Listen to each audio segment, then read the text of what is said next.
اعمال کی اصلاح کرم سے کر دے۔ السلام علیکم ورحمۃ اللہ وبرکاتہ۔ الحمد للہ رب العالمین والصلاة والسلام على سید الانبیاء والمرسلین، اما بعد فاعوذ باللہ من الشیطان الرجیم، بسم اللہ الرحمن الرحیم۔ آج کے لیکچر میں ہم قربانی کی فضیلت حدیث مبارکہ کی روشنی میں سنیں گے۔ یقیناً قربانی کرنا نہایت ہی ثواب کا کام ہے۔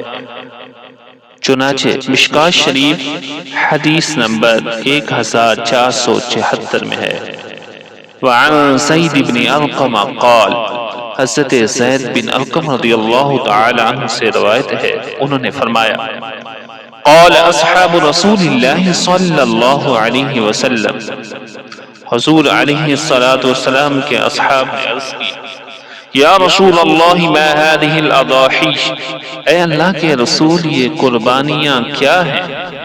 قال سنت ابیکم ابراہیم علیہ السلام، حضور علیہ السلام نے ارشاد فرمایا یہ تمہارے باپ حضرت ابراہیم علیہ السلام کی سنت ہے۔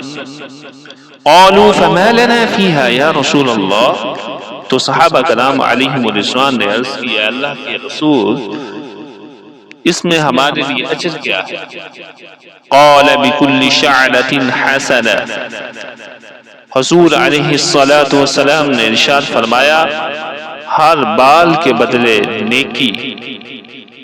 قالوا فالصوف یا رسول اللہ، تو صحابہ کرام نے عرض کی اون کا حکم کیا ہے؟